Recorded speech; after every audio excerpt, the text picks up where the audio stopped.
so much to PH Care. Of course. Ang ganda ni Belle, di ba? Parang ready siya mag-tennis. Yes, actually, magte-tennis ako mamaya. Babe. Joke lang. Belle, please have a seat. Ayan. Alright.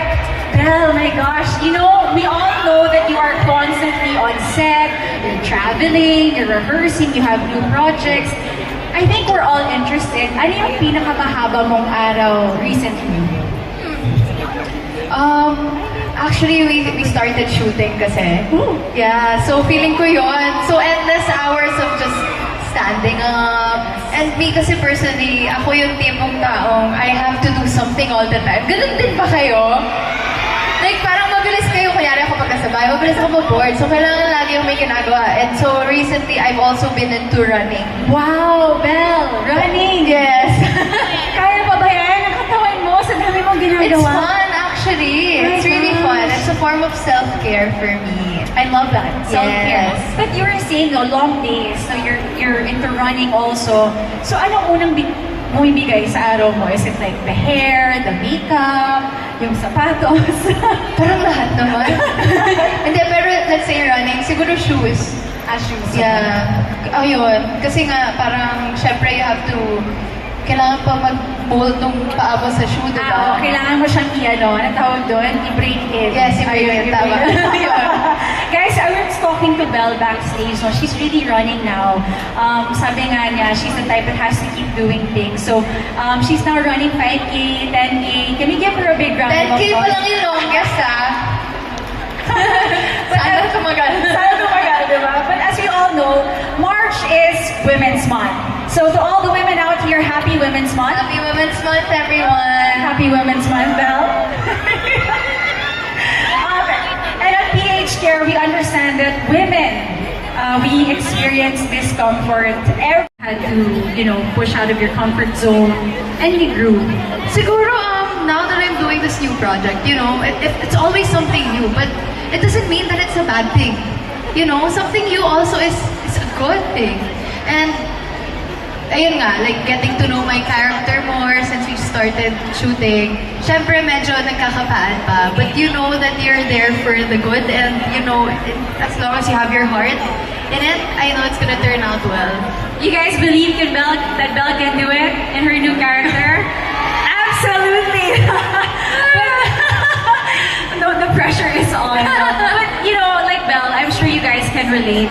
Our talk today is called TMI with PH Care and of course, Belle Mariano. And because today, the everyday experiences that women, we experience every day and the tiny annoyances, we bring that to light. And one of them is something PH Care aims to address. Have you guys... I'm chafing, okay? So, TMI na ba? Yes, pero actually, additional to that, chafing also happens when you wear tight clothes. Right. Diba? Pag mahilig ka sa masikip na damit, di may iwasan talaga na may irritate yung skin natin and also shaving. So, talagang, and also our heat. Yes. Init. Every single day. Which is coming up in summer. Yes. Diba? So, ready na. Sobrang sakto tong Super. chafing. So TMI, but not TMI, because PH Care actually looked deeper into this everyday problem, and what they discovered might surprise you. And BeautyCon, are you ready? BeautyCon, are you ready?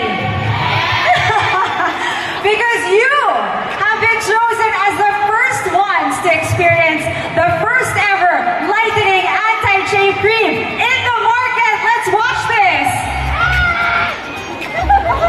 First for PH Care, the new PH. You're right, PH Care has chosen all of you to be the first ones, and we are launching this. It is the lightening, all over care, daily lightening anti-chafing. So please make sure you go to our booth and you check it out. And yes, from the #1 feminine wash brand in the country, PH Care is giving you first access to the PH Care all over care daily lightening anti-chafe cream. It helps reduce friction to prevent chafing, which is actually the real cause of darkening. It soothes irritated skin and helps improve the appearance of darkened areas. Actually, I think we can swatch it, no? We have it here. Pero trinay namin talaga to backstage. Actually, and sobrang natuwa ako. Sabi ko, ready, because you'll be heading over to the booth to meet our very own beautiful Belle Mariano. Belle, baka may message ka sa mga fans. Want everybody here at BeautyCon. yeah! Hello po again, everyone!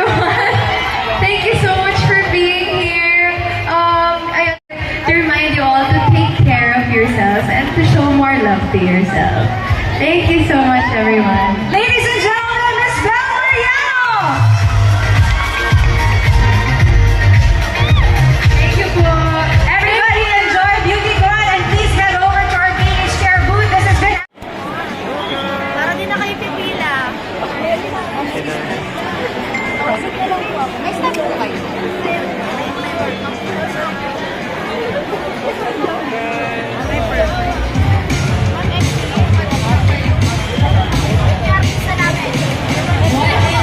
BeautyCon 2026. How's everybody doing? Are you guys looking good? Okay, I will be energy. For those who just got here, welcome to the world of beauty. Earlier we talked about dermatological products, about skincare, we talked about hair, self-care.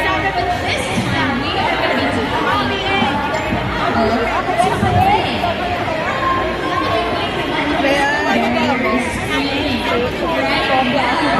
We are talking about skin intelligence. And to help us collectively, please welcome my skin's future, or premature aging. Yeah, premature aging. Exactly. Well, we actually have a fun little game here for you. We've got the green flag, red flag. And then, so I'm going to ask you a question, and then all you have to do is, if it's a green flag, then it's stay. But if it's a red flag, then it's stop. Okay, perfect. Because I'm sure a lot of people here, show of hands, who has a very active lifestyle? Diba? Marami tayong mga active audience members. So maybe these are new myths or maybe habits that perhaps you agree with. And actually before that, I wanted to share that as an influencer, of course, my work labels are being under the nice, like always out. So it's just knowing that perfection isn't just for picture days, but it's actually the foundation of my lifestyle. It's something that it reflects to have a skin that you guys apply to everyone or attend to everyone.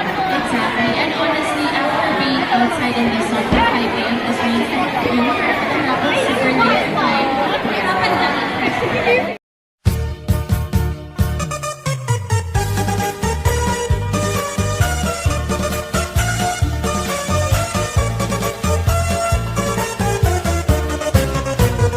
Anhi por Lusanon, makiaangayon, tama abi-abihon, nan mapinuligon, waray ka iiliwon, kay pirmi malipayon, mahusay ang pamayhon, kamahiyong-hiyong.